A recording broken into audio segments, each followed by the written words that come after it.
Hello friends, मैं प्रीति आपके अपने चैनल मंत्रा एजुकेशन हब में बहुत बहुत स्वागत करती हूँ।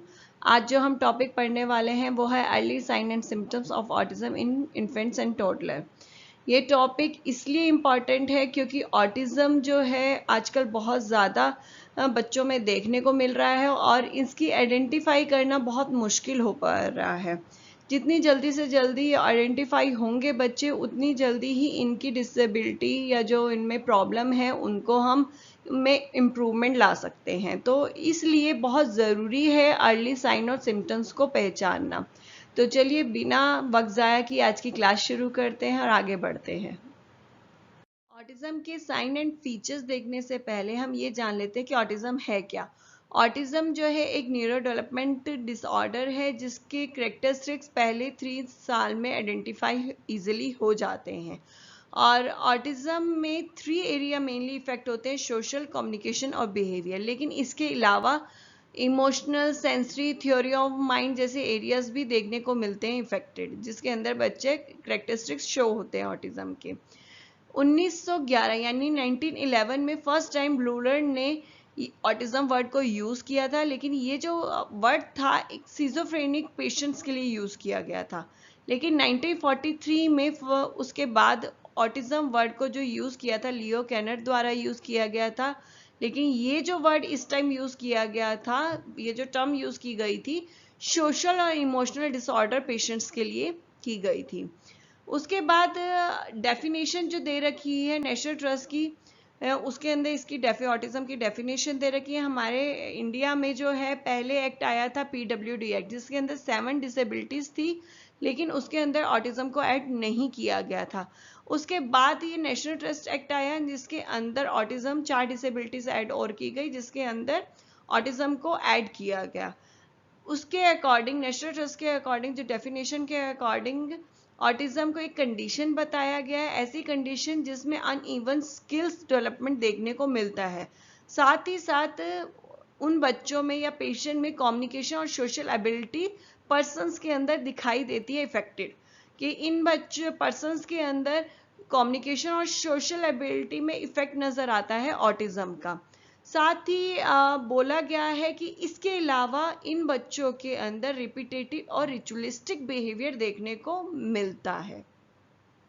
अर्ली साइन और सिम्टम्स को देखने से पहले हम ये जान लेते हैं अर्ली साइन होता क्या है। अर्ली साइन जो है ऑटिज्म की जल्दी से जल्दी पहचान करने के लिए यानी आइडेंटिफाई करने के लिए आप जिन साइन और सिम्टम्स का यूज़ करते हैं जल्दी से जल्दी जिससे पहचान हो जाए, उन साइन और सिम्टम्स को बोला जाता है अर्ली साइन ऑफ ऑटिज्म।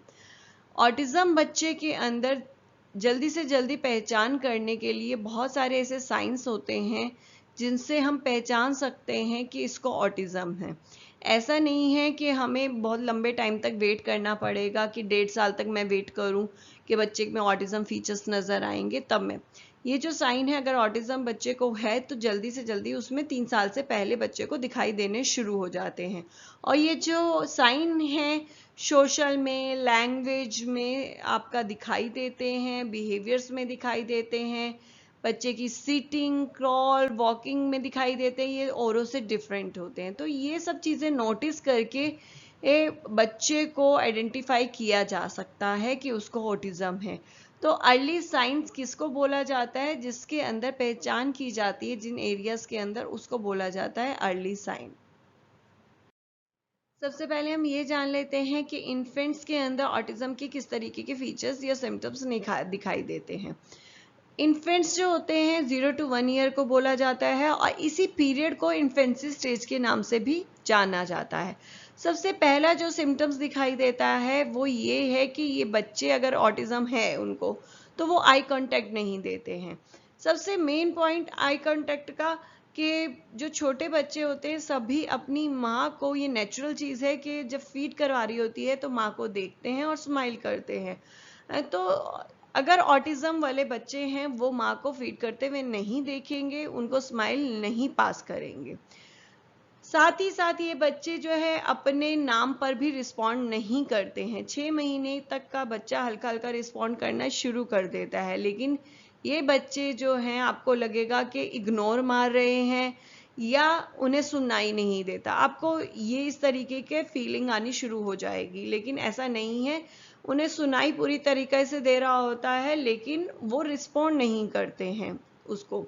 यहाँ तक कि ये बच्चे फैमिलियर जो वॉइसेस हैं उनको भी समझते नहीं हैं, उनसे फैमिलियर नहीं होते हैं। लाइक मदर की आवाज़ हो गई या फादर की, फैमिलियर वॉइस वो होती है जो आप डेली में सुनते हैं, तो उनको आइडेंटिफाई करने में इनको दिक्कत होती है।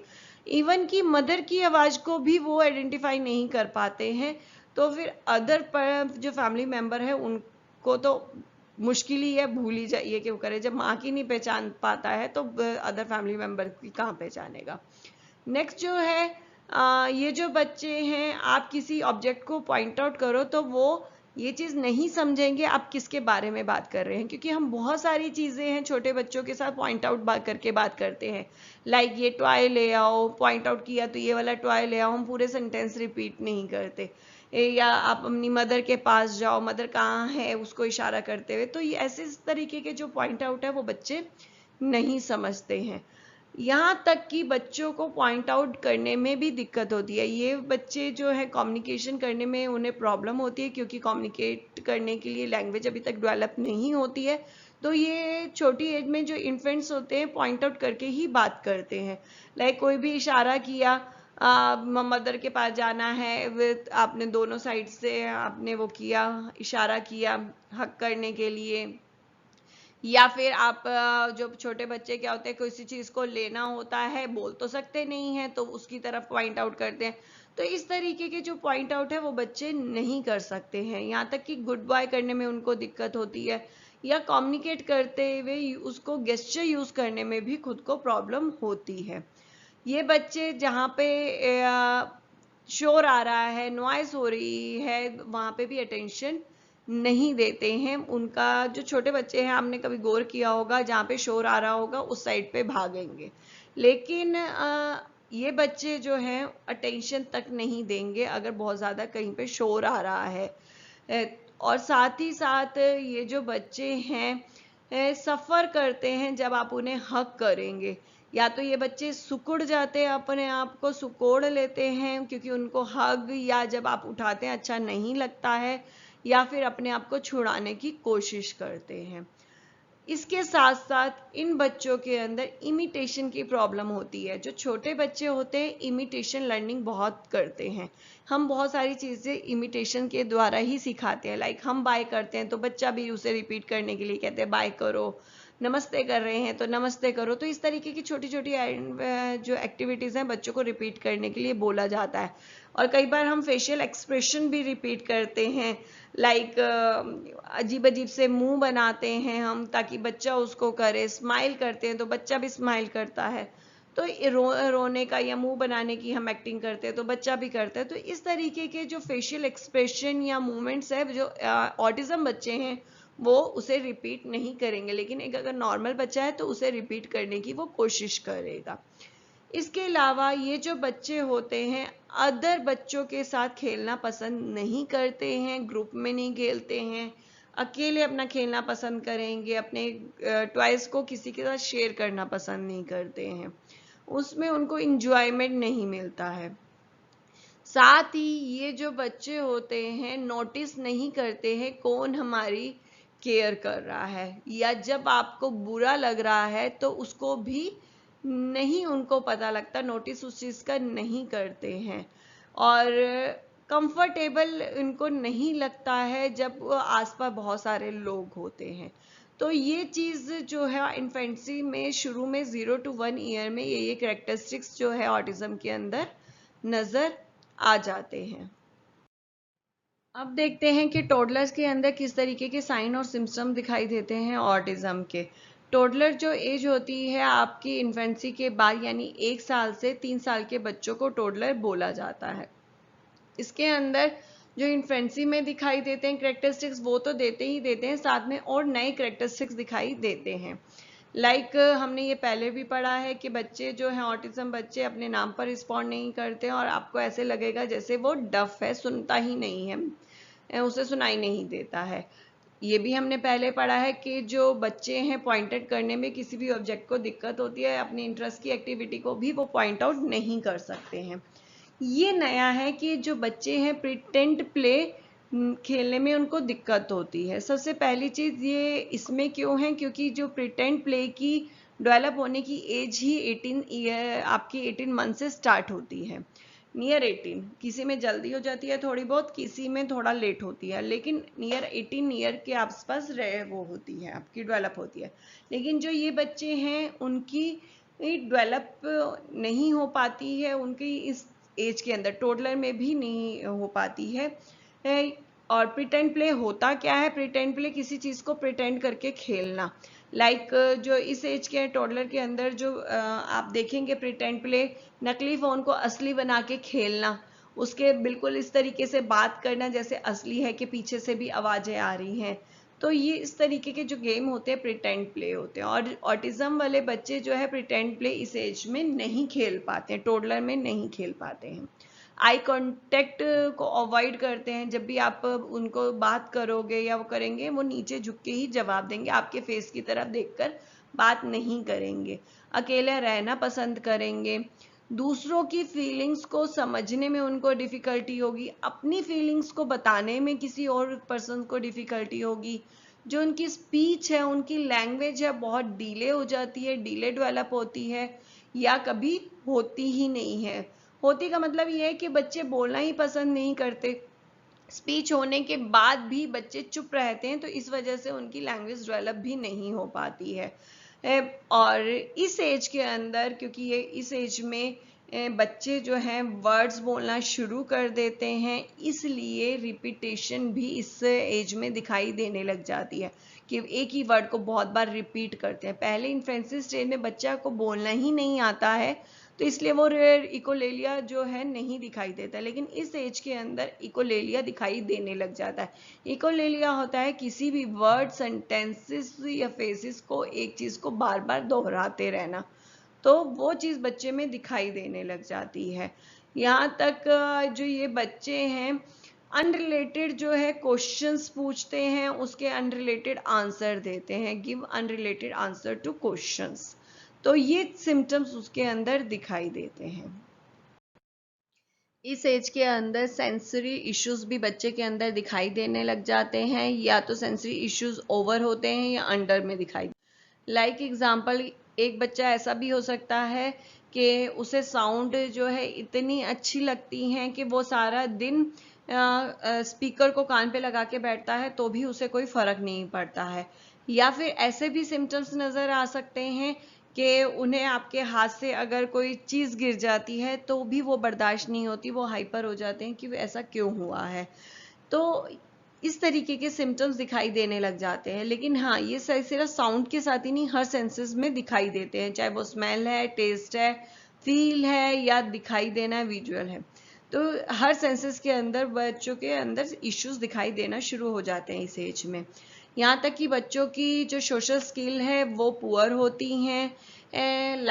बच्चे जो है लोगों से इंटरेक्ट करना पसंद नहीं करते, कम्युनिकेट नहीं करते हैं, तो इस तरीके की जो एक्टिविटी होती है वो उससे दूर भागते हैं, ग्रुप में खेलना पसंद नहीं करते हैं। इसके साथ साथ फिजिकल कांटेक्ट से भी अवॉइड करते हैं या रिस्ट्रिक्ट हो जाते हैं। फिजिकल कांटेक्ट, छोटे बच्चों को हम हग करते हैं, किस करते हैं या हाय हेलो करते हैं, तो इस तरीके की जो एक्टिविटी होती है जिससे एक दूसरे के कांटेक्ट में फिजिकली आना होता है, तो उससे भी वो अवॉइड करते हैं, दूर भागते हैं। सेफ्टी या डेंजर जैसे अवेयरनेस जो है उनमें नहीं होती है, बहुत कम होती है। सिखाओ तो सीख जाएंगे, लेकिन टाइम लगता है सीखने में, लेकिन अगर बिना सिखाए बात करें तो वो उनमें नहीं होती है।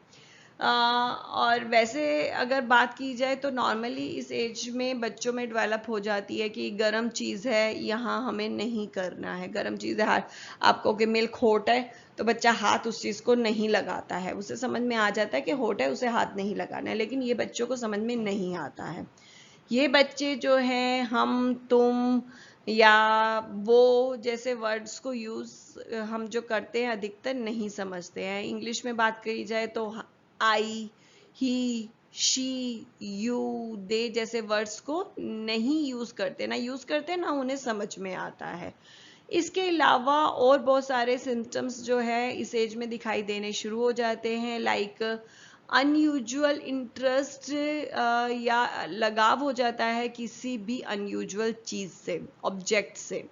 इसके अलावा बच्चों में एंजाइटी, फोबिया एक्सट्रीम देखने को मिलता है, पर और वो भी ऐसी चीज से जिससे नहीं होना चाहिए, लाइक किसी भी एक टॉय से डरना शुरू कर देंगे, बहुत ज्यादा स्ट्रीम वाला। थोड़ा बहुत तो हर कोई डरता है, कोई ऐसा टॉय आ जाए तो छोटा बच्चा डर जाएगा, थोड़ा बहुत डरेगा, लेकिन जो इनके अंदर सिम्टम्स आएंगे वो स्ट्रीम वाले आएंगे कि बहुत ज्यादा डर जाता है, या फोबिया हो गया किसी चीज का। इसके साथ साथ ये जो बच्चे हैं किसी भी ऑब्जेक्ट को सीक्वेंस में देखना पसंद करते हैं। जैसे आपने एक बार सीक्वेंस दिखा दिया तो रोज आपको उस बच्चे को वैसा ही सीक्वेंस चाहिए। आप इधर उधर लगा के देंगे या ऐसे फेंक देंगे, अनअरेंज करेंगे तो बच्चा ये चीज पसंद नहीं करता है। साथ ही साथ अगर आप एक बच्चे को, एक नॉर्मल बच्चे को टॉय दे रहे हो तो आप उसके साथ उसकी क्रिएटिविटी देखोगे कि रोज वो डिफरेंट तरीके से उसके साथ खेलता है, लेकिन जो एक एसडी वाला बच्चा है वो उसे एक ही तरीके से खेलेगा जो उसने कभी देखा होगा कि किस तरीके से खेलते हैं, या आपने बताया होगा कि किस तरीके से खेला जाता है, दैट्स इट। इसके अलावा उसके अंदर क्रिएटिविटी नहीं दिखाई देगी, एक ही तरीके से रोज ये बच्चे खेलते हुए आपको नजर आएंगे एक ही टॉय से। इस एज के अंदर जो है आपको ये भी दिखाई दे जाएगा इन बच्चों के अंदर ये माइनर से चेंज भी बर्दाश्त नहीं कर सकते हैं। लाइफ में तो बहुत बड़े बड़े चेंज आ जाते हैं, लेकिन ये छोटे सा चेंज भी बर्दाश्त नहीं कर सकते। लाइक एग्जाम्पल के तौर पे अगर आपने एक ड्रॉर के अंदर टॉय रख दिए हैं, अगर उसे रखते हैं आप रोज डेली के अंदर, उसकी प्लेस बदल दिया उस बच्चे के टॉयज का, तो वो अपसेट हो जाएगा, वो नहीं बर्दाश्त करेगा। कमरे की हम लोग डेली लाइफ में वो बदलते रहते हैं, सेटिंग बदलते रहते हैं, लेकिन अगर बच्चे के क्या, आप घर के किसी भी कमरे, किसी भी कोने की सेटिंग अगर बदलेंगे तो बच्चा उससे अपसेट होगा, वो बर्दाश्त नहीं कर पाएगा। इसके अलावा जो अदर सिम्टम्स बच्चे के अंदर दिखाई देते हैं, hyper activity, impulsivity, aggression, self injurious behaviour, other injurious behaviour, over eating, eating में आपकी ओवर ईटिंग भी हो सकती है, बे टाइम पे ईटिंग भी हो सकती है, तो अनयूजुअल ईटिंग बिहेवियर दिखाई देता है। अनयूजुअल मूड, इमोशनल रिएक्शंस दिखाई देते हैं, लाइक बैठे बैठे बच्चा हंसना शुरू कर देगा, बिना किसी रीजन के रोना शुरू कर देगा। तो इस तरीके के मूड्स और इमोशनल रिएक्शन बच्चे के अंदर देखने को मिलते हैं। किसी भी चीज के लिए जो आप एक्सपेक्ट नहीं कर सकते उस चीज के लिए बच्चा डरना शुरू कर देता है, और बहुत ज्यादा जो फियर होता है एक्सट्रीम में चला जाता है। तो इस तरीके के भी फियर्स आपको दिखाई देंगे। यहाँ तक कि बच्चे का अनयूजुअल स्लीपिंग हैबिट भी बच्चे के अंदर दिखाई देती है ऑटिज्म बच्चों में, लाइक देर से सोना, देर से उठना, या फिर बे टाइम पे वो करना कि दिन में सोना रात को जागना, किसी तरीके की भी आपकी स्लीपिंग हैबिट बच्चे के अंदर दिखाई दे सकती है। आज की क्लास यहीं ख़त्म होती है। उम्मीद करती हूँ कि आज की क्लास आप सबको बहुत पसंद आई होगी। अगर पसंद आई है तो वीडियो को लाइक और शेयर करना मत भूलिएगा, और चैनल को सब्सक्राइब और बेल आइकन बटन को दबाना मत भूलिएगा, जिससे इस चैनल पे आने वाली सभी वीडियो की नोटिफिकेशन आपको जल्द से जल्द मिल जाए।